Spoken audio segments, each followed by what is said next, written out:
versus transactional concept. But there are basically some principles.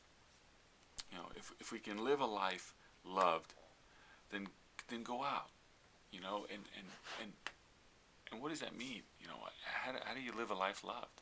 You live it in the freedom of believing that it's not about what I can do. It's not about what I can accomplish. It's not about my strength. It's not about my ingenuity or innovativeness or being technical or the technology. We're so quick to want to fix things. We think that we have this ability, or a responsibility to fix things. So when your friend is hurting, we don't often want to listen. Do you ever catch yourself? Someone that you know is sort of a quote-unquote complainer or whiner. To get that label, and all of a sudden when you see them coming your way, you think, oh man, what are they going to complain about today? What are they going to talk about today? They never say a kind thing, or they never have a good day. You realize that we're setting ourselves up for the negative? There's really no good that can come from that conversation. I can't give anything that's going to help that person when I set myself up. The fact of the matter is, we are not lamenting as a society. I watch funerals in other countries, and you see these people just bawling, just crying their eyes out, or mourning a loss of a loved one. Sometimes a loss of someone they don't even know. And we we can't do that.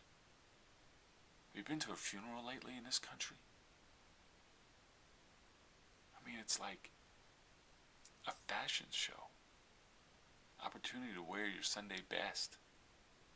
And you stand there stoic, and you give support, and you're strong. We have to be strong for the ones that have lost something. It's like, what? And years later, you wonder why your life's unraveled, and things are this and things are that, and nothing's ever been the same. You ever hear that? You ever hear that about somebody? Yeah, they lost, you see Joe? Yeah, Joe's never been the same since he lost his wife or friend or mother or dad. Why is that?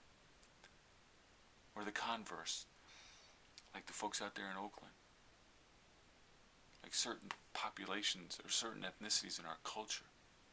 Look, what we're trying to accomplish in the United States has never been done before, ever, in the history of mankind. So what makes us think that we can take a day off? What makes us think that, we're on the downside or the easy part of building this culture, of building this country? We walk around today, me included, thinking, we can take the day off. 300 million people from all different walks of life, all different cultures, trying to get along.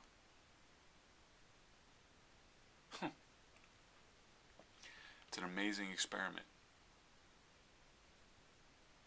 But we better start thinking of it in a different perspective, maybe. Maybe the way we've been going at it isn't working. We need to start understanding that people do need to lament.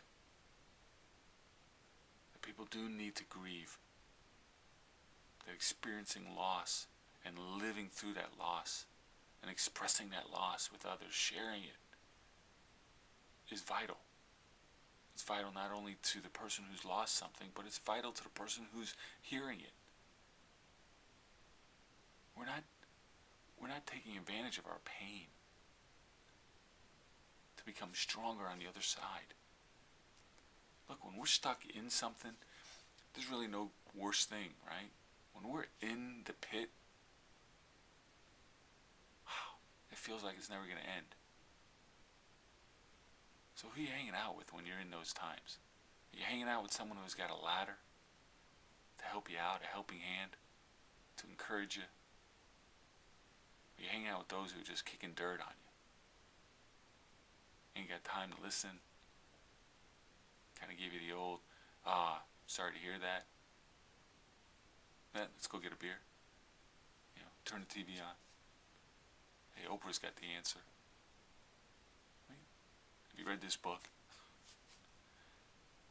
I mean, what did Jesus really mean in the Great Commission? He said to go out and make disciples.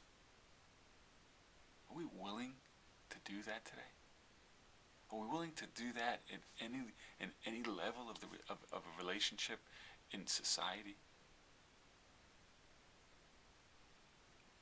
I read some crazy statistics the other day.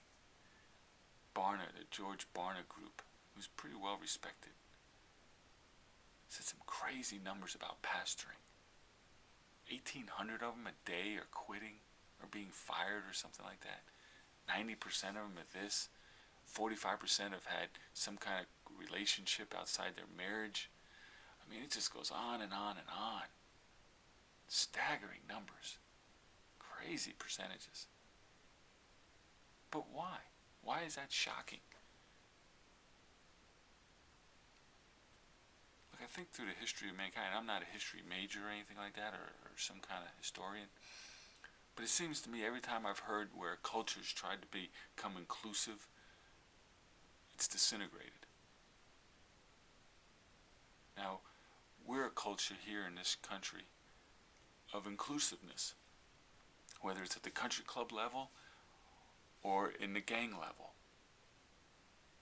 whether it's in the church or the gay community, or this community or that community. But we're really becoming very inclusive, aren't we? Why? Are we scared? Is that out of fear? Someone's going to take something of ours, of mine? Well, whatever's going on out there, I can only tell you, it's not the parents, it's not the ones making the decisions being harmed. It's our children. And I don't care what race you are, or what ethnicity you are, or where you came from, or where you're going. If children don't mean something to you, you've already checked out in this world.